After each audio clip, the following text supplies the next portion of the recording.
Steven Seagal entered the dimly lit training hall like he owned the ground beneath his feet. His long black coat trailed behind him, and his boots echoed against the polished wooden floor. The room smelled faintly of incense and sweat, an odd mixture that made newcomers shift uncomfortably, but for Seagal it was just the scent of dominance. On his face sat a pair of sleek, dark-tinted glasses, ridiculously oversized, almost theatrical. He paused in the doorway, slowly pulling them down the bridge of his nose so the overhead light could catch the gleam in his eyes. The crowd of young martial arts students lining the mats whispered in awe. "Ladies and gentlemen," Seagal said in a low, deliberate drawl, his voice rumbling like gravel, "what you are about to witness is something very few people on this planet can do." He pushed his glasses back up with one finger, adjusted the cuff of his coat, and walked to the center of the dojo. Two students stepped forward nervously. Black belts, each bowing respectfully before him. Steven looked at them, smirked, then gestured lazily with one hand.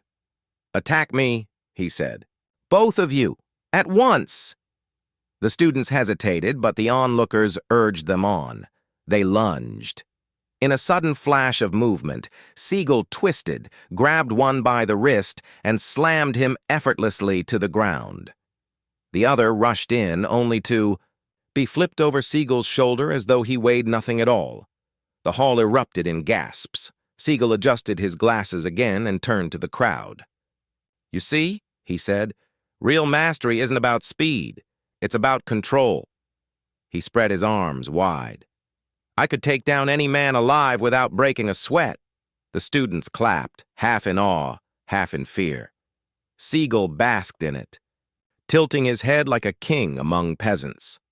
But then, there was a slow, deliberate sound at the back of the hall. A pair of boots stepped across the threshold. Every head turned. Chuck Norris walked in. He wore no coat, no theatrics, no glasses, just a plain denim shirt and a look that could freeze fire. His beard caught the light as he scanned the room, his presence filling it without a single word. The whispers among the students became frantic, electric. Seagal smirked again, though his jaw tightened slightly. "Chuck Norris," he said smoothly, his voice carrying false warmth. "Didn't think you'd show up." Chuck didn't answer right away. He walked calmly across the mats, his eyes never leaving Seagal.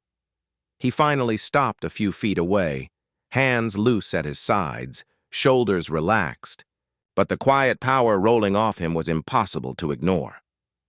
"Steven," Chuck said finally, voice steady as stone. "I heard you were putting on a show." Seagal chuckled. "You could call it that." He flicked a speck of dust off his glasses. "Want a front row seat, or—" He tilted his head mockingly. "Do you want to be part of the demonstration?" The crowd gasped again, the tension thick enough to choke on. Chuck's eyes narrowed just slightly. Then, with absolute calm, he said, "Why don't you try me?" The silence that followed Chuck's challenge was heavy, electric, like a storm waiting to break. Even the students sitting cross-legged on the mats leaned forward, eyes wide, breath caught. Everyone in that hall knew they were about to witness something legendary. Two giants of martial arts, two names whispered with reverence and fear, standing face to face. Seagal tilted his head back slightly, almost laughing, though the chuckle didn't quite reach his eyes. He tapped the side of his glasses again, the lenses flashing under the ceiling lights.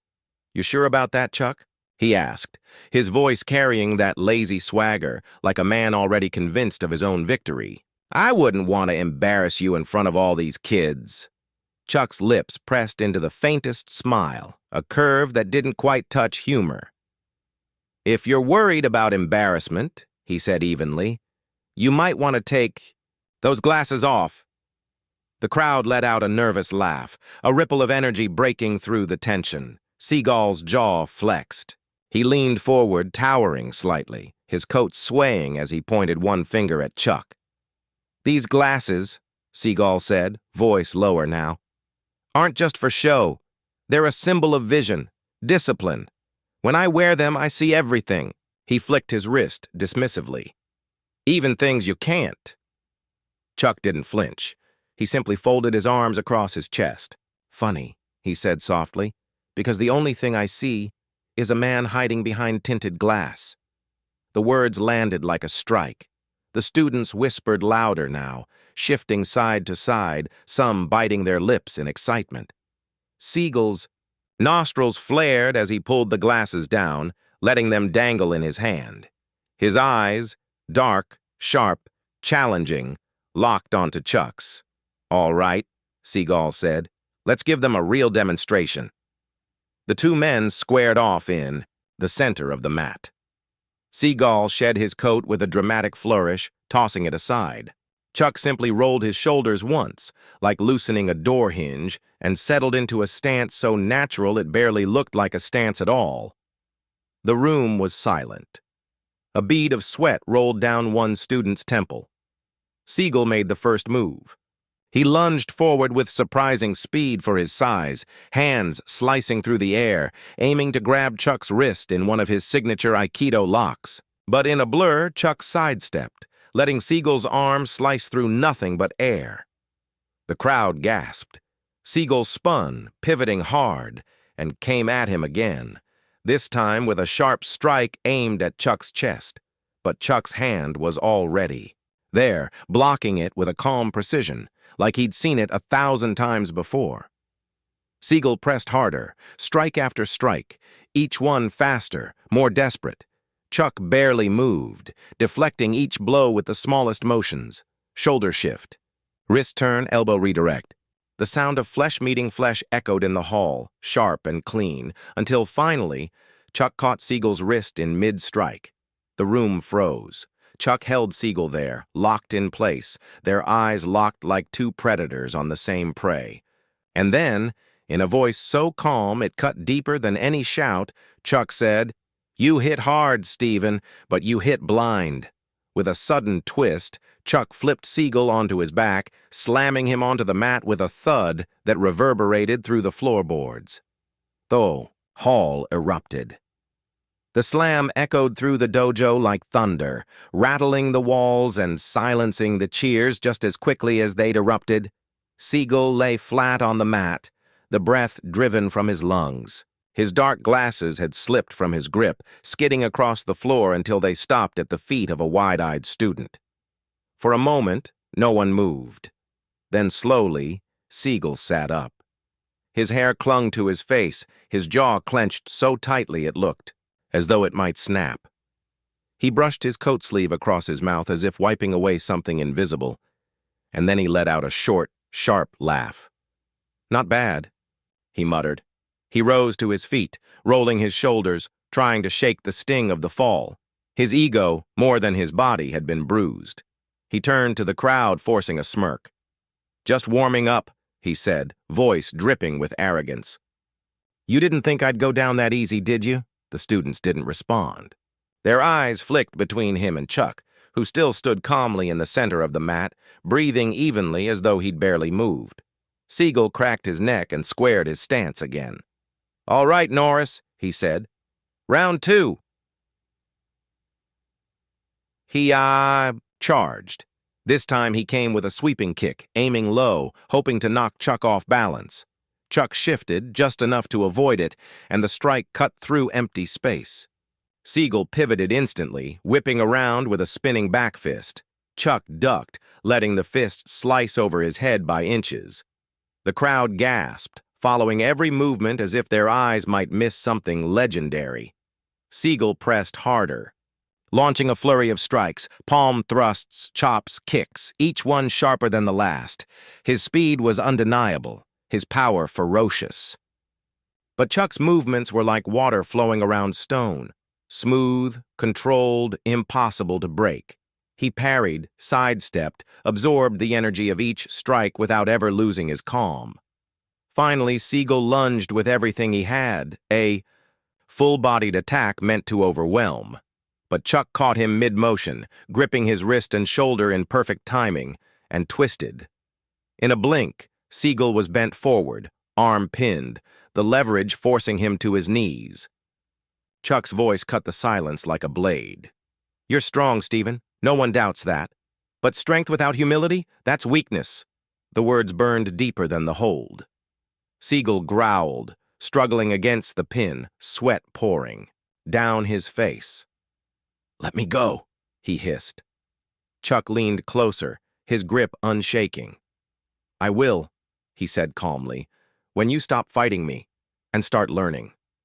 The students sat frozen, every word carving itself into their memories. They weren't watching a fight anymore. They were watching a lesson, one only Chuck Norris could give. With a final twist, Chuck released him. Seagal stumbled forward, catching himself on his hands, breathing hard. His glasses were still lying on the floor, waiting for him like a broken crown. He looked at them, then at Chuck, and for the first time doubt flickered in his eyes. Seagal pushed himself upright, his chest heaving, sweat dripping from his temples. The dojo was silent except for the ragged sound of his breathing. His eyes flicked toward the students, rows of them staring wide-eyed, whispering behind their hands. Some looked shocked, others disappointed. That burned worse than the throw. His jaw tightened. Pride was a fire in his veins, hotter than any pain in his body. He bent down slowly, scooping his glasses off the floor. For a moment he stared at them in his palm, the sleek lenses that had been his symbol of untouchable cool. Then, with a sharp motion, he shoved them back onto his face. He turned toward Chuck, voice low but trembling with anger. "You think this is over?" Chuck didn't move. His stance was still relaxed, his breathing steady, his eyes unshaken. "That's up to you, Steven," he said, "but I don't fight to humiliate people. I fight to teach them," Seagal sneered, baring his teeth. "Then teach me this!" He exploded forward with a roar. This was no measured demonstration, no calculated show. It was pure fury. His kicks came faster, sharper, his strikes wild, but heavy with force. He spun into a roundhouse, the air hissing as his foot sliced toward Chuck's head.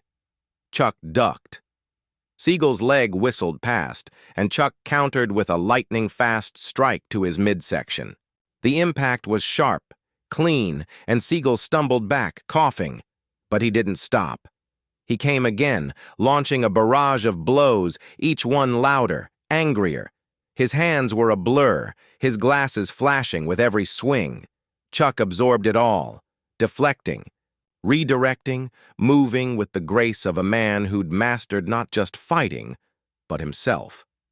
The students sat breathless, watching Seagal rage while Chuck remained unshaken, as though one man was made of storm and the other of mountain. Finally, Seagal lunged with everything he had, a last-ditch strike fueled by desperation. Chuck caught his arm midair, twisted, and with one smooth motion swept Seagal off his feet.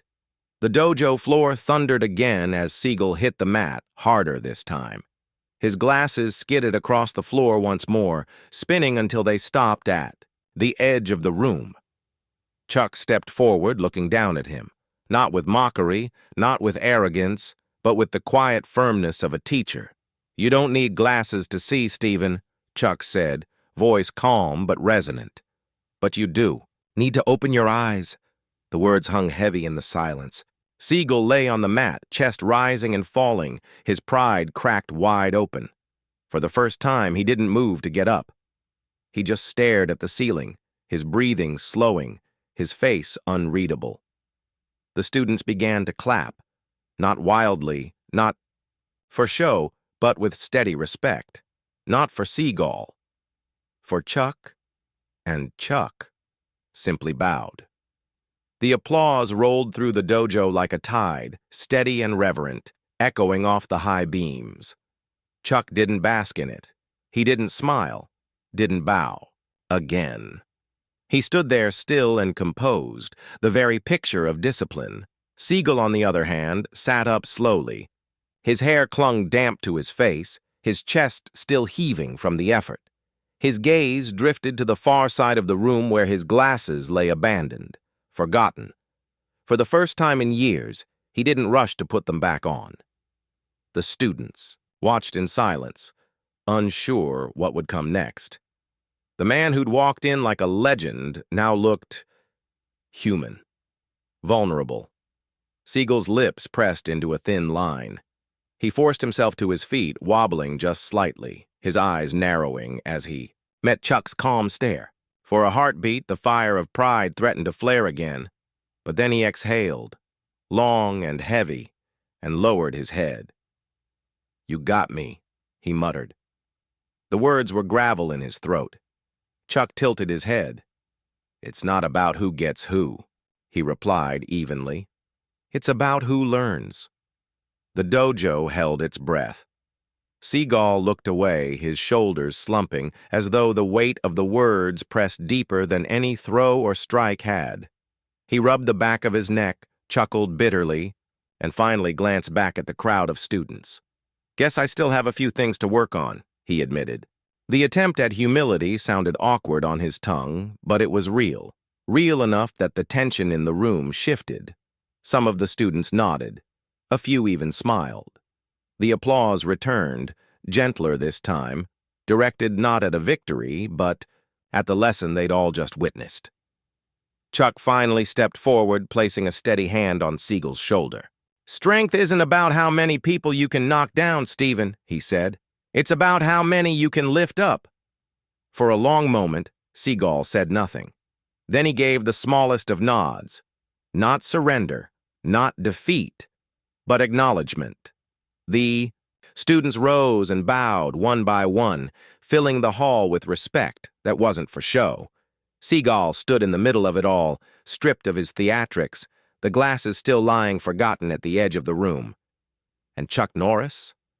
He simply walked toward the door, the sound of his boots echoing once more as he left the hall in silence. He didn't need applause. He didn't need spectacle. His lesson had been delivered. Steven Seagal watched him go, and for the first time in a long time, he wasn't thinking about showing off. He was thinking about what it meant to see. That night, long after the students had left and the dojo lights had been dimmed, Steven Seagal sat alone on the mat. The room was silent now, save for the faint hum of the city beyond the paper walls. His coat lay folded beside him, his glasses resting on top like relics from another life. He stared at them for a long time. The glasses caught the moonlight, gleaming faintly, reminding him of the swagger he had worn so easily just hours before. He thought of the way the students' eyes had widened when he entered, the way they whispered in awe. He thought of how quickly that awe had shifted, to silence, to doubt, to respect for someone else. Seagal sighed, leaning back on his palms. His body ached from the throws. His pride ached more. He closed his eyes, and for the first time in years, he didn't imagine himself as untouchable. He replayed the fight in his head. Every strike, every block, every effortless counter Chuck had delivered. It wasn't the power that unsettled him. It was the calm, the unshakable stillness. When he opened his eyes again, the glasses were still there, waiting. He reached for them, hesitated, then pulled his hand back. A voice echoed. In his memory, strength isn't about how many people you can knock down. It's about how many you can lift up. He let out a small laugh, soft, almost embarrassed, and shook his head. "Damn you, Norris," he muttered. The door slid open behind him. It was one of the younger students carrying a broom, eyes wide. When he saw Seagal still sitting there, "Master Seagal," the boy said hesitantly. Seagal turned, his face softer than it had been all day. "Just Steven," he corrected quietly. "At least for tonight." The boy blinked, surprised. Then, gathering his courage, he stepped forward. You were amazing," he said earnestly. "Even when you lost." Seagal studied him for a moment, then chuckled. "You saw that, huh?" The boy nodded. "Sensei Norris. He wasn't fighting you. He was teaching you." Seagal's eyes lingered on the child, and slowly he nodded. "Yeah," he said softly. He was. The boy smiled and began sweeping, and Seagal stood, gathering his coat. He left the glasses behind on the mat, the moonlight still glinting off their lenses.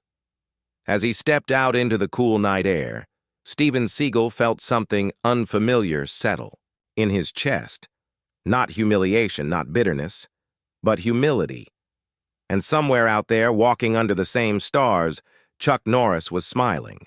The night air was crisp, carrying with it the faint scent of rain that hadn't yet fallen. Seagal walked slowly down the narrow street, his coat brushing against his legs, the dojo fading behind him. Neon lights glowed in the distance, and the hum of traffic filled the silence Chuck had left him with. He should have felt humiliated. That was the old instinct, the old Steven. But something else gnawed at him now, a different kind of weight. Not shame, not defeat. Something more complicated. He stopped in front of a shop window, the glass reflecting his tired face. Without his tinted lenses, the reflection startled him. He looked older, more human. His eyes weren't hidden behind the armor he'd worn for years, and he almost didn't recognize himself. Strength without humility, he whispered, recalling Chuck's words. His hand brushed against the window, as if testing whether the man staring back at him was real. Steven Seagal? The voice snapped him from his thoughts. A man stood at the corner, thin, wiry, maybe in his 40s with a camera slung around his neck. His eyes lit up like he'd just struck gold. "It is you! Man, I grew up watching your movies. You're a legend!" Seagal straightened, that familiar instinct to puff up, returning like muscle memory. But then he caught himself. He forced a small smile instead, nodding. "Thanks," he said simply. The fan stepped closer.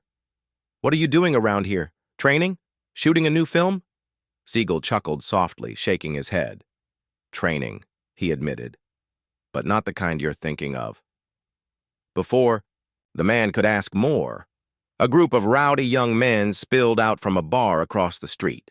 They were loud, drunk, shoving each other, their laughter echoing off the walls. One of them noticed Seagal and pointed. "Holy crap, that's Steven Seagal!" he shouted. The group stumbled over, eyes wide, grins plastered across their faces. "Dude, you're that karate guy, right? Show us some moves!"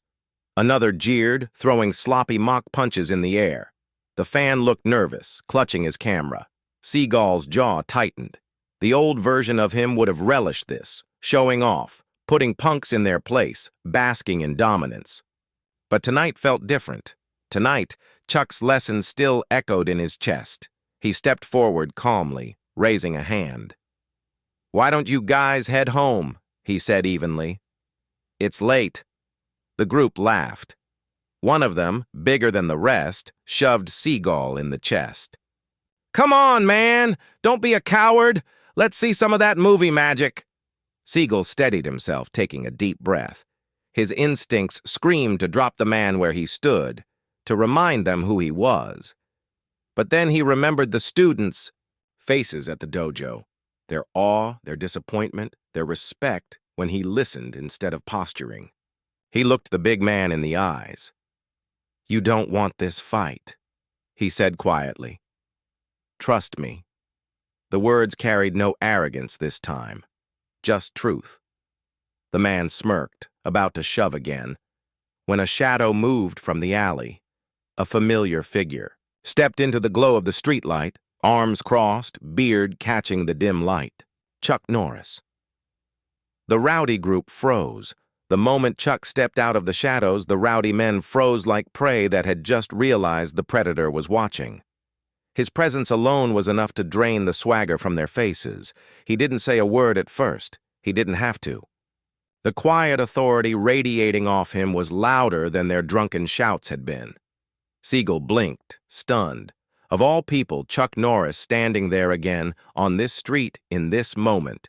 It felt like fate itself had orchestrated it. The big man who'd shoved Seagal tried to recover, forcing a laugh.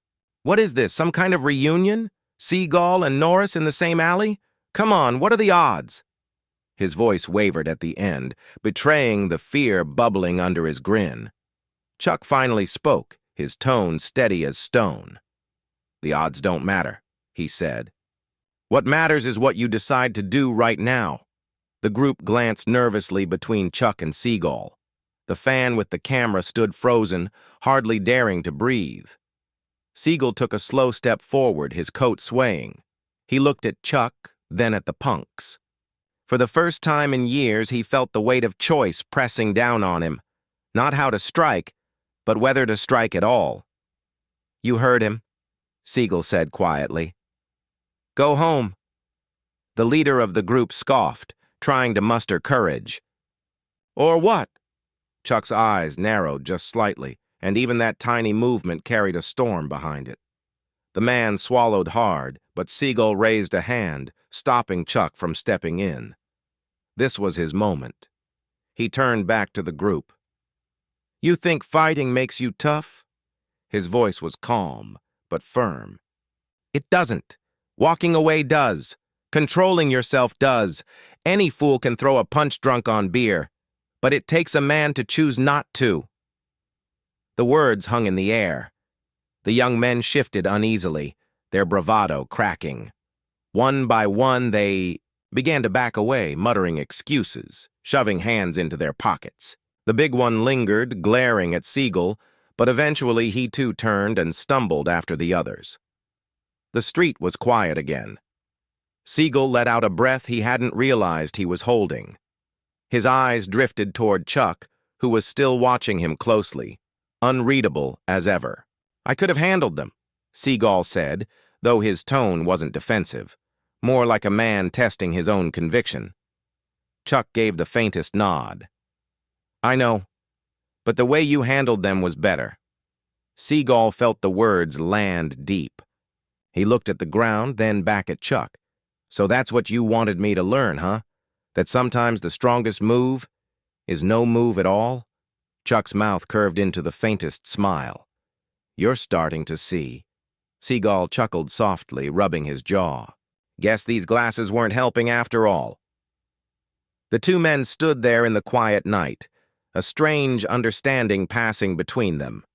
For once, Steven Seagal didn't feel the need to prove himself. For once, he felt like a student again. And for Chuck, that was the real victory. Seagal stood there in the glow of the streetlight, the city humming faintly around them, his chest lighter than it had been in years. For the first time, he didn't feel like he had to puff out his chest, crack a smirk, or hide behind oversized glasses. He looked at Chuck and let the silence stretch. Then, almost reluctantly, he asked, "So what now? You just show up, throw me on my back, and disappear again?" Chuck tilted his head, beard catching the light. "Maybe," he said evenly. "Or maybe I show up because you're ready." Seagal frowned. "Ready for what?" Chuck stepped closer, his eyes locking with Seagal's. There was no mockery, no condescension, just the weight of a man who had walked the road and was offering the map. "Ready to learn," Chuck said simply. The words sat heavy in Seagal's chest.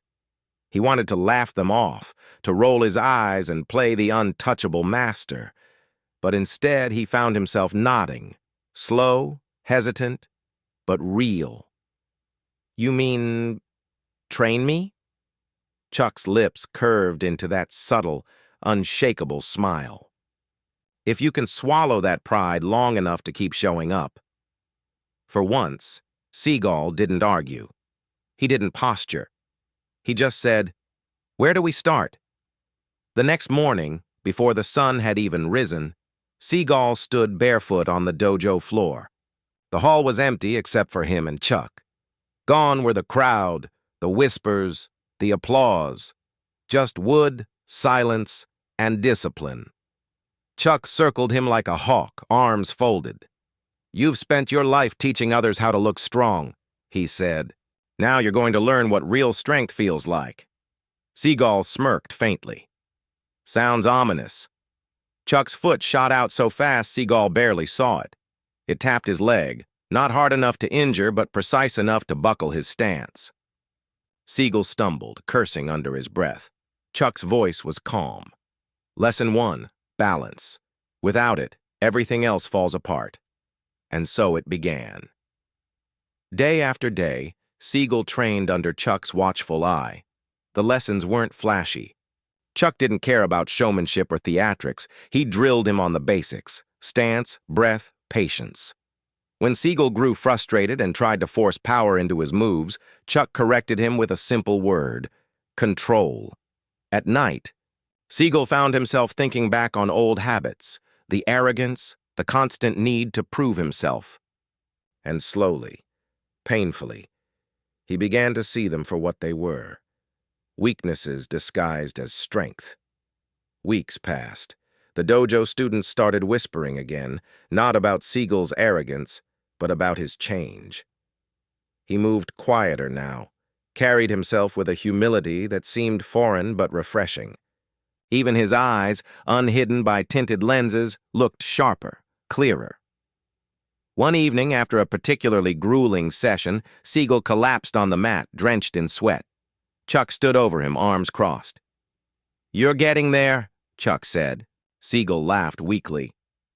"You mean I haven't embarrassed myself yet?" Chuck's smile was small but genuine. "Not today." For Steven Seagal, that was the highest praise he could imagine. Weeks of training stretched into months. The dojo became quieter at night but deeper in spirit. Seagal's reputation outside those walls hadn't changed. People still saw him as the larger-than-life action star with slick moves and oversized swagger. But inside, under Chuck's relentless watch, something else was happening. Seagal was shedding skin. It wasn't glamorous. Chuck made him sweep the floors after training, meditate until his legs ached, and practice the same stance for hours until his muscles screamed. At first, Seagal resisted. "I've been in more films than I can count," he'd grumble. "People pay to see me, not a broom." Chuck would just raise an eyebrow. "And yet the broom teaches you more than your ego ever has." That was the war. Steven versus himself. But one night, everything shifted. The dojo was empty when Chuck entered, his boots echoing faintly. Seagal was already there, practicing silently. No coat, no glasses, no crowd, just sweat dripping onto the mat as he moved through the forms Chuck had drilled into him. "Good," Chuck said, surprising him. "You're finally training when no one's watching." Seagal straightened, breathing heavy. "What's the point of training if there's no fight?" Chuck's eyes hardened. "The fight always comes. The question is whether you'll be ready for the real one." Seagal frowned. "And what's the real one?" Chuck didn't answer, not directly. Instead, he said, "Walk with me." They stepped out into the cool night air. The streets were quiet, but not empty. At the corner, two men lingered, watching them. Their clothes were rough, their postures sharp. Not the drunk punks from before. These men moved like predators, too deliberate, too alert. Seagal noticed immediately. "You see that?" he whispered. Chuck nodded once. "I told you. The fight always comes." The men stepped forward, shadows shifting under the streetlight. One reached into his jacket. The fan with the camera wasn't here tonight. There was no audience, no applause, just danger. Seagal's instincts screamed to move first, to strike, to show Chuck he wasn't weak. But Chuck's hand landed firmly on his arm, steadying him. "Wait," Chuck murmured. The taller of the two men sneered. "You're the big movie star, huh? Steven Seagal? We've been looking for you." His hand emerged, metal glinting. A knife. The shorter one smirked. "We hear you're not as tough as you look. Thought we'd test it." Seagal tensed, but Chuck's voice cut through the tension. Calm, steady, like iron under velvet. "Steven," he said. "Lesson 2. Control the fight before it starts." Two men stepped closer, blades flashing under the light. Seagal felt the adrenaline hammer in his veins. He glanced at Chuck, calm as a still pond, not a flicker of fear in his eyes. And for the first time, Seagal understood. The fight wasn't about domination. It wasn't about showing off. It was about ending danger before it consumed everything. Seagal stepped forward. His voice was steady, his tone even. "Put the knives away. Walk home. Tonight doesn't end the way you think it will." The men hesitated. They hadn't expected calm. They wanted bravado, panic, arrogance. What they got instead unsettled them. But then the taller one snarled and lunged. The taller man lunged, knife flashing under the streetlight. But this time, Seagal didn't rush in with wild force. He remembered Chuck's voice, control. His feet shifted lightly, balanced, his breath steady. As the blade sliced toward him, Seagal pivoted just enough to let it pass, his hand snapping to the attacker's wrist. Instead of yanking or slamming, he guided the momentum, redirecting it the way Chuck had shown him 100 times on the mat. The man stumbled forward, his knife arm bent back until the weapon clattered to the ground. Seagal pressed just hard enough to drop him, then released. The shorter thug cursed and charged. Seagal braced, but before he could react, Chuck stepped forward like a shadow. His movement was so clean it almost looked effortless. A small shift, a precise strike to the man's ribs, and the thug dropped to his knees, gasping for air. Both attackers writhed on the ground, disarmed and stunned. Seagal stood over them, breathing steady, the fire of adrenaline coursing through him but tempered by discipline. He could feel how close he'd been to losing control, to slipping back into old habits. But he hadn't. Not this time. Chuck looked at him, nodding once. "Better." Seagal let out a sharp laugh, part relief, part disbelief. "Better? That was damn near perfect?" Chuck's expression didn't change. Perfect is when you walk away without fighting. The words sank deep. Seagal glanced at the two men groaning on the pavement, then at Chuck. They would have cut me open if I waited any longer. Chuck's eyes hardened, but his tone stayed calm. Timing isn't about waiting. It's about knowing when to act and when not to. The siren of a police cruiser wailed faintly in the distance. The thugs scrambled up and bolted into the darkness, leaving their knives behind. Seagal bent to pick one up, weighing it in his hand. For a long moment, he stared at the blade, feeling its cold steel, the violence it represented. Then he tossed it into the gutter. "You're right," he muttered. "No trophy worth keeping." Chuck's faint smile returned. Lesson 3 learned. Seagal exhaled, rubbing the back of his neck. "What happens when we run out of lessons?" Chuck turned, walking into the shadows. "That's when you start teaching them yourself." Seagal followed, quieter this time. And for the first time in his life, Steven Seagal wasn't chasing a fight. He was chasing wisdom. The city didn't sleep, and neither did its shadows. Weeks after the alley encounter, Seagal noticed things he'd ignored before: gang tags on brick walls, whispers in the dojo from students whose families were being pressured by local thugs, the way people crossed the street at night to avoid certain corners. He had spent years showing off his power, but now that he was finally learning control, he began to see where it was truly needed. One evening, as Seagal locked up the dojo after training, a boy lingered by the door. Not a student, too young, too thin, his clothes worn. His eyes darted nervously as if every shadow was a threat. "You Steven Seagal?" the boy asked, voice barely above a whisper. Seagal sighed. "Depends. You want an autograph or a fight?" The boy shook his head quickly. "Neither. I need help. My brother. He's in trouble." Seagal crouched down to eye level. "What kind of trouble?" The boy hesitated, then whispered, "Men. They run a place by the docks. My brother owes them money. They said if he doesn't pay, they'll make him disappear." Seagal's jaw tightened. He almost answered with bravado, "I'll handle it." But he caught himself. That wasn't the way anymore. Instead, he stood, laid a hand on the boy's shoulder, and said, Go home. Stay safe. I'll look into it. That night, Seagal found Chuck waiting at the dojo, as if he'd already known. You heard? Chuck asked.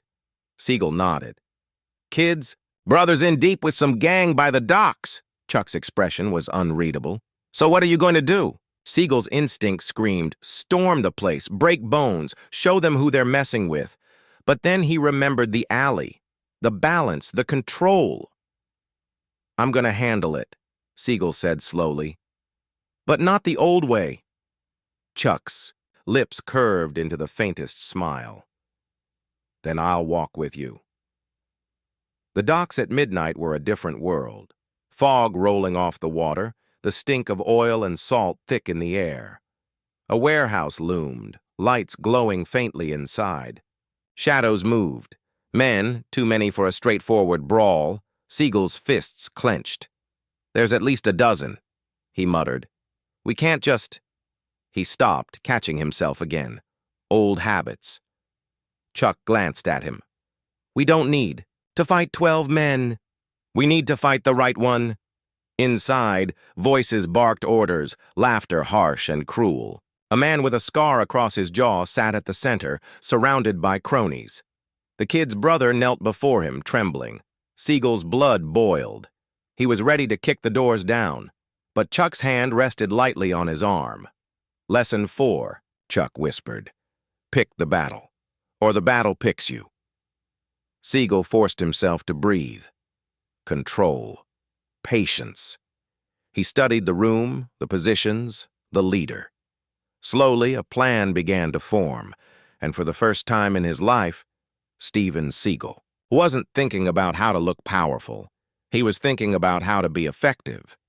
He nodded at Chuck. Let's do this. Seagal crouched low in the shadows of a stacked shipping crate, the damp smell of salt water heavy in his nostrils. His eyes scanned the warehouse through a crack in the door, dozens of men pacing, laughing, smoking. But it was the scar-jawed leader at the center who drew his attention. Every gesture the man made sent his cronies into motion. That's him, Seagal muttered. The one giving the orders. Chuck crouched beside him, calm as ever, hands resting loosely on his knees. Then he's the battle. Seagal's instincts roared to storm in, flip a table, and let chaos sort itself out. But Chuck's words, control, balance, timing, echoed in his chest. He forced himself to exhale. So what's the play? He whispered. Chuck's eyes never left the warehouse floor. We get the brother out first. Violence comes second, if it comes at all. Seagal frowned. There's too many of them to sneak him out clean. They'll notice. Chuck finally turned his head, meeting Seagal's gaze. Then you make them notice you, but not with fists. Seagal raised an eyebrow. You want me to talk to them? Chuck's mouth curved into that faint, infuriating smile. If you can't win with words, you'll never deserve to win with hands. Seagal almost laughed. Him? Negotiate with gangsters? But then he remembered the punks in the street, the knife fight in the alley, the boy at the dojo door. Maybe this was the real test. He straightened his coat, squared his shoulders, and walked into the lion's den. The warehouse doors creaked, open, echoing across the cavernous space.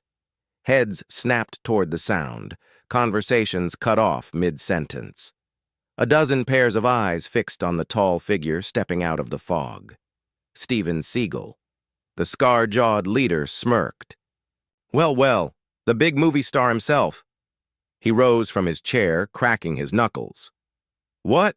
You here to audition for a role in my little production? Laughter rippled through the gang. Seagal stood calm, hands at his sides.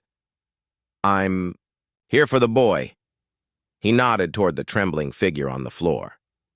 Let him go. The leader chuckled. Oh, I see. You think this is one of your films, huh? You walk in, demand respect, and everyone listens? He gestured to the crowd. This ain't Hollywood, pretty boy. The gang roared with laughter. But Seagal didn't flinch. His voice was steady, deliberate. You know who I am, he said. You know what I can do. But I didn't come here to fight. I came to end this clean." The scar-jawed man sneered, stepping closer. "And if I say no?" Seagal took one slow step forward. His eyes locked with the leader's, sharp and unblinking. "Then you'll learn the hard way what Chuck Norris already taught me." The name cut through the room like a blade. Whispers rippled through the men. Even hardened criminals weren't immune to the myth of Chuck Norris, and as if on cue, a shadow shifted in the rafters. Chuck himself, arms crossed, watching. His presence alone made the gang's bravado falter. The leader hesitated, his smirk flickering. "Last chance," Seagal said quietly. "Let him go." The scar-jawed leader's smirk hardened into a sneer. "You think dropping Chuck Norris's name makes you untouchable? Let me teach you something, Hollywood." He snapped his fingers. 4 men stepped forward, knives glinting under the buzzing warehouse lights. The boy's brother cried out, but a heavy boot shoved him back to the floor. Seagal's jaw tightened. His pulse hammered in his ears, but he forced himself to stay calm. No wild swinging, no showboating. He shifted his weight, grounded his stance, just as Chuck had drilled into him night after night. The first thug lunged. Seagal sidestepped smoothly, redirecting the man's wrist until the knife clattered across the concrete. A sharp shove sent the attacker sprawling into a crate with a crash. The second came from behind. Seagal felt him before he saw him, turned, caught the arm mid-swing, and guided it into a clean lock. The man screamed as his own blade turned back toward him. Seagal released at the last second, letting him crumple to the ground. The third and fourth rushed together, shouting. Seagal ducked, sweeping one off his feet while catching the other by the collar. He slammed him onto the floor, holding his balance perfectly as the thug gasped for air. The warehouse fell silent. Seagal stood tall, breath steady, eyes fixed on the leader. No arrogance, no smirk, just control. "Still think this is Hollywood?" he asked quietly. The scar-jawed man's sneer wavered. He glanced toward the rafters, where Chuck Norris now stood in full view, arms crossed, gaze like stone. The gangsters murmured uneasily, fear rippling through the room like a wave. The leader swallowed hard. "Take him!" he barked at his men, jerking his chin toward the boy's brother. "Give him back!" 2 gang members hesitated, then dragged the trembling young man to Seagal's side. Seagal placed a steadying hand on the boy's shoulder. His voice was low, firm. "This ends here. You don't touch him. You don't touch his family. Ever again." The scar-jawed man's glare flickered. With frustration, but he said nothing. The weight of Seagal's calm and Chuck's silent presence pressed down too heavy to resist. Seagal turned, guiding the boy's brother toward the door. As they reached the threshold, Chuck's voice finally cut the silence. "Lesson 5, he said, his tone carrying across the room. "A true warrior ends the fight without needing to finish it." Seagal paused, letting the words settle in his chest. Then he walked into the night, the boy safe at his side. The night air outside the warehouse was thick with fog, but to Seagal it felt like breathing clean for the first time in years. The boy's brother staggered beside him, clutching his ribs, whispering thanks over and over. Seagal didn't answer. His mind was elsewhere, on the look in the gang leader's eyes when he backed down. Not fear of fists, not fear of broken bones, fear of something deeper, conviction, control. Chuck joined him on the pier, silent as always. For a long moment, they just stood there, the moon's pale glow breaking across the water. "You didn't lose yourself," Chuck said finally. Seagal exhaled. "Didn't win either. They'll be back. Guys like that don't stay scared for long." Chuck studied him, then gave a small nod. "Which is why the lesson doesn't end here. You stopped a fight tonight. Tomorrow you'll need to stop something bigger." Seagal frowned. "Bigger?" Chuck's eyes narrowed toward the horizon, where the faint glow of the city bled into the sky. "Those men don't act alone. They're part of something larger. You saw the warehouse, the numbers, the money. That's not a street gang. It's a machine. The word machine stuck in Seagal's head. He knew Chuck wasn't exaggerating. What they'd seen tonight wasn't chaos. It was organized, planned, and dangerous. The boy tugged at Seagal's sleeve. "You saved him," he said softly, eyes wide with gratitude. "You're a hero." The word made Seagal wince. Hero? For years he'd played the hero on screens, but it was empty. A role, a costume, a swagger. Tonight felt different. He hadn't been flashy. He hadn't even wanted the fight. He'd just done what needed to be done. And for once he wasn't, ashamed of how it felt. Chuck's voice pulled him back. Lesson 6. A warrior doesn't seek glory. He seeks purpose. Glory finds him, or it doesn't. Seagal rubbed his jaw, smirking faintly. "You always this philosophical after midnight?" Chuck didn't answer. His eyes stayed on the city, as though he could see straight through the skyline to the rot beneath. For the first time, Seagal realized this wasn't just about teaching him discipline. This was about something much larger, something Chuck had been fighting long before Seagal ever put on a pair of tinted glasses and strutted for a crowd. Seagal's fists clenched, not in anger, but resolve. "Then let's find this machine," he said, "and shut it down." Chuck finally looked at him, and for the briefest moment, pride flickered in his eyes. "Careful, Steven," he said. "You're starting to sound like a student worth keeping." The machine revealed itself faster than Seagal expected. 2 nights later, the news reported a warehouse fire at the docks, the same warehouse he and Chuck had emptied. The story was neat, too neat. Faulty wiring, no casualties. But Seagal had seen the look on those men's faces, the way they'd scurried after Chuck revealed himself. That fire wasn't an accident. It was cleanup. Chuck confirmed it the next morning at the dojo. "They're erasing evidence," he said flatly, folding a newspaper with surgeon's precision. "That's not a gang. That's a syndicate." Seagal leaned back against the wall, arms crossed. "So what? Mobsters? Drug runners?" Chuck's gaze was cold, unblinking. "Worse. Organized crime backed by men in suits, politicians, businessmen, people who shake hands in daylight and bleed the city at night." Seagal shook his head slowly. He was used to scripts where villains monologued their evil plans, where he could just break a wrist and roll credits. This was different. Shadows behind shadows. Men who'd never step into a fight themselves because they had 1,000 disposable bodies to throw in first. "So what's our move?" he asked. Chuck gave him a long look. "Our move?" Seagal bristled. "Don't start that teacher-student line again. You dragged me into this." Chuck's voice stayed even. "No. You walked in when you took that boy's burden. You chose this fight. Now you need to decide if you'll see it through." Seagal wanted to snap back.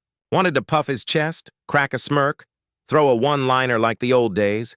But he didn't. Not this time. Instead, he asked the one question that mattered. How deep does it go? Chuck's silence was answer enough. That night, Seagal found himself standing outside a glass tower downtown, neon lights flickering against mirrored windows. The building belonged to Mercer Holdings, a bland corporate shell on paper.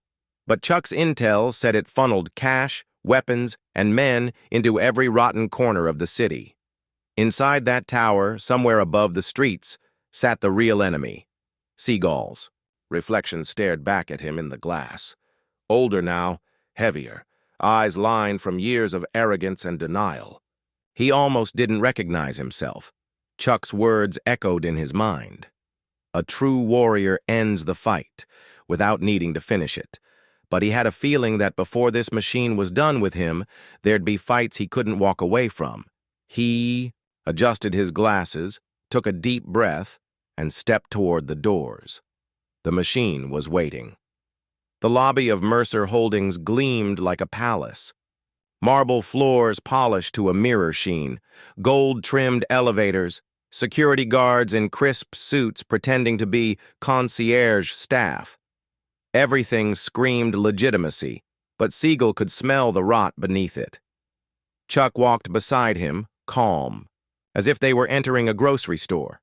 His eyes scanned every angle without moving his head, cataloging exits, cameras, patrol routes. "Stay loose," Chuck murmured. "Don't give them a reason yet." Seagal adjusted his glasses, forcing a casual strut into his walk. Two guards glanced up, one tapping an earpiece. "Can I help you, gentlemen?" the taller one asked, his tone sharp beneath the fake politeness. Seagal gave a half smile. "Yeah, we're here to see the boss." The guard's eyes narrowed. "Which boss?" "The one who owns this shiny little empire," Seagal replied, tilting his head toward the elevators. "Tell him Steven Seagal and Chuck Norris stopped by." The name alone was a grenade. The guard froze, then tried to recover, chuckling as if it were a joke, but his hand twitched toward his radio. Before he could speak, Chuck leaned in slightly. "You'll want to tell him. Now." The man blinked. For a heartbeat, the calm weight in Chuck's voice crushed through his veneer of control. Without another word, he turned and muttered into his comms. Moments later, the elevator dinged. Seagal. And Chuck stepped inside. The doors closed with a whisper, sealing them in. As the numbers climbed, Seagal felt the air thicken. "You think he'll meet us?" Seagal muttered. "He'll have to," Chuck said. "Men like him don't like unknown variables walking in. Their front door. Too risky." The elevator stopped at the top floor. The doors slid open. A vast office stretched before them. Glass walls overlooking the city. Leather chairs. A desk the size of a car. Behind it sat a man in a perfectly tailored suit, salt and pepper hair slicked back, smile sharp as a knife. "Gentlemen," he said smoothly, "welcome to Mercer Holdings. I was wondering how long it would take before you came knocking." Seagal narrowed his eyes. "So you already know who we are?" The man leaned back, spreading his hands. "Of course, the movie star who thinks he's a warrior, the cowboy who thinks he's a philosopher. You've been busy." Chuck's gaze was ice. "You're running more than a business here. Trafficking, extortion, weapons shipments. The warehouse fire was your cleanup job." Mercer chuckled. "Direct. I like that. But you've made a mistake." He tapped a finger on his desk. "You think you're here to intimidate me? You're not. You're here because I let you come." Seagal stepped forward, fists tightening. "Big mistake telling us that." Mercer's smile widened. "No, Mr. Seagal. The mistake was thinking the machine can be stopped." The office doors slammed open behind them. A dozen armed men poured in, rifles gleaming under the soft light. Mercer's voice was silk. "Now, shall we begin?" Seagal's body tensed, but Chuck didn't move. Not an inch. The 12 men aimed their rifles with military precision, too crisp for hired muscle. These weren't street thugs. These were trained operators. Mercer's business had deeper roots than either of them expected. Seagal's fists curled, his instinct screaming to strike, to smash, to fight his way out. But Chuck's hand brushed his arm. A silent warning. "Not yet," Chuck murmured. Mercer rose from his chair, smooth and unhurried. He strolled to the window, looking out over the glittering city below. His reflection shimmered against the glass as he spoke. "You see streets, alleys, warehouses. You think you're fighting criminals. But what you don't understand, gentlemen, is that you're standing inside the bloodstream of this city.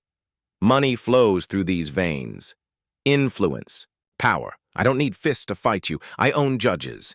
Police chiefs, senators, even your precious fans, Mr. Seagal, eat from my hand without ever knowing my name."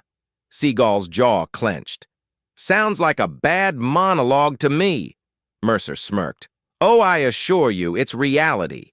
Try and touch me, and the world will see you as the aggressors, vigilantes, criminals, and unlike me, you don't have a machine to protect you." Chuck finally spoke, his voice low but carrying like thunder.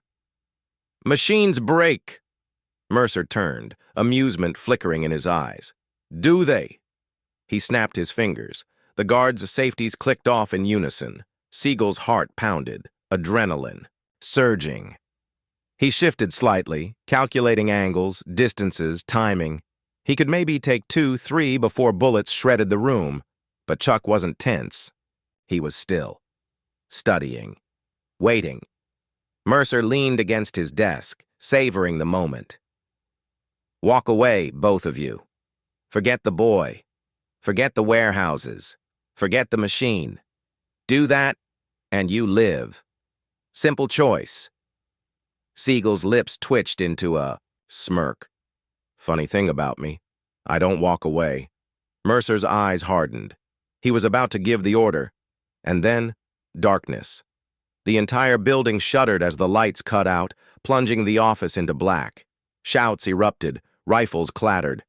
The sound of glass cracking against boots filled the chaos. Seagal spun, his body moving on instinct. He heard a grunt, the crack of bone, Chuck's calm voice slicing through the dark. Now! Seagal moved like a storm. Elbows, knees, wrists snapping under his hands. The room was chaos, but he flowed through it, guided by the rhythm Chuck had drilled into him. By the time the emergency lights flickered back on, half the guards were down, groaning or unconscious. Chuck stood calmly among them, breathing steady. Mercer was gone. The office door swung, swaying from its frame. Seagal cursed under his breath. He ran. Chuck's eyes narrowed, scanning the carnage. No, he planned this. Seagal didn't wait. He bolted after the swaying office door, his boots pounding against the marble hall. The emergency lights painted everything blood red, alarms wailing through the tower. Mercer! He roared, voice echoing down the corridor. He caught a glimpse, tail of a suit jacket disappearing around a corner. Seagal pushed harder, muscles burning as he sprinted. Chuck followed at his own pace, not frantic but precise, every step calculated. The hallway bent into a stairwell. Mercer was already descending. 2 guards at his flanks, firing blindly upward. Bullets sparked off metal rails. Seagal ducked, snarling. Cowards! He leapt forward, sliding down the rail 3 floors in seconds, crashing into one of the guards with bone-crushing force. The man screamed, weapon clattering away. Mercer didn't stop. He shoved through the next door, deeper into the tower's underbelly. Seagal wrestled with the downed guard, slamming him against the wall until he slumped unconscious. He glanced up. Chuck was still 2 floors above, methodical, steady. Go! Chuck barked. Seagal obeyed, storming through the door. Mercer had taken. He burst into a service corridor, the kind that ran behind the tower's glossy facade. Pipes hissed overhead, fluorescent lights buzzing. The air smelled of oil and metal. Ahead, Mercer's polished shoes clicked as he ran, his suit jacket whipping behind him.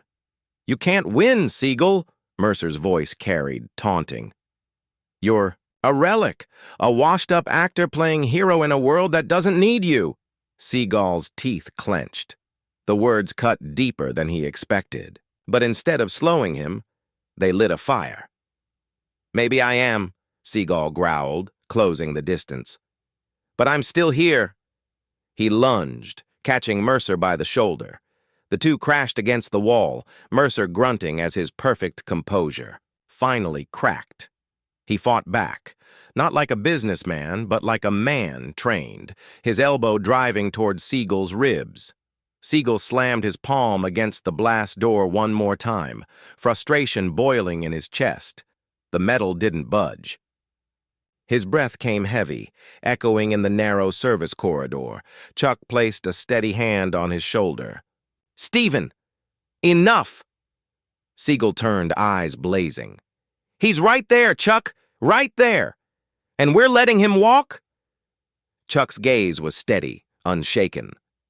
No, we're living to fight him again. There's a difference. Before Seagal could argue, the corridor lights flickered. Then came the sound. Boots. Dozens of them, pounding closer. Not just from behind, but from every angle. The machine had closed the jaws. Chuck's voice dropped low. "We can't fight this many. Not here. We have to vanish." "Vanishing. Ain't my style," Seagal growled. "It is now," Chuck snapped with a rare edge. "You want to win? You walk away tonight. You swallow the pride, and you come back when the odds are right. Otherwise, Mercer gets exactly what he wants, your corpse as a warning." The boot steps were thunder now. Seagal's fists tightened. For a heartbeat, he wanted nothing more than to explode, to unleash every ounce of rage and ego he'd buried. But the image of the boy at the dojo flashed in his mind, the kid who trusted him, who believed in him. With a low growl, Seagal nodded. "Fine. Lead the way." Chuck moved like a shadow, guiding him through a narrow side passage. Seagal hadn't even noticed. They slipped into darkness just as the corridor behind them flooded with armed men, rifles slicing through steam and red light. The two warriors moved downward, deeper into the guts of the building. Pipes dripped, concrete sweated, and the air grew thick with the smell of rust. Finally, they emerged into a storm-drained tunnel, moonlight spilling in from a grated exit ahead. Seagal pushed through first, gulping the night air like it was freedom itself. They stood in an alley, the city's skyscrapers towering around them, the hum of nightlife indifferent to the chaos inside Mercer Holdings. For a long moment, neither spoke. Then Seagal broke the silence, voice low. "We just walked away from the fight." Chuck shook his head. "No. We walked into the war." Somewhere behind them, the machine was tightening its grip on the city. And for the first time, Seagal understood. This wasn't about one man. It was about all of them. The machine wasn't just Mercer. It was the system, the money, the power, and breaking it would take more than fists. The city breathed around them, alive and blind to the war crawling beneath its skin. Seagal pulled, his glasses off, staring at the night sky as if searching for clarity in the chaos. His knuckles still ached from the fight, his pride still burned from letting Mercer slip away. Chuck stood at his side, calm, unbroken. "This isn't the end, Steven," he said quietly. "It's the beginning. Mercer may own the city tonight, but tomorrow we start cutting wires in his machine." Seagal's smirk returned, faint but real. "Guess I'll keep the glasses. They might come in handy." Chuck's eyes narrowed, but there was the ghost of a grin. "Just don't let them blind you." The two men turned, disappearing into the neon haze of the streets, shadows against the machine's towering glow. The fight wasn't over. It had only just begun. And somewhere, watching from the highest floor of Mercer Holdings, the man himself adjusted his cufflinks and whispered into the dark, "Let the games begin." If you enjoyed this story, make sure to like, comment, and subscribe for more epic battles, cinematic showdowns, and legendary face-offs. Who do you want to see take on the machine next? Drop your ideas below.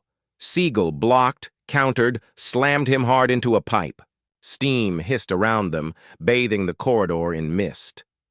For a moment, it was raw. Two men locked in brutal struggle, fists, knees, sweat, blood. Then Mercer slipped free, spitting blood with a grin. "You think breaking me matters? Cut off the head, another grows. That's the machine." Before Seagal could respond, Mercer yanked a switch on the wall. A blast door slammed down between them, cutting Seagal off. "Damn it!" Seagal pounded the metal, breath ragged. Chuck appeared behind him, calm despite the chaos. His eyes studied the sealed barrier, then met Seagal's. "He wanted this," Chuck said grimly. "Every step. He's pulling us deeper, trying to wear us down. This isn't a chase. It's a hunt." And for the first time, Seagal realized they weren't hunting Mercer. The machine was hunting them.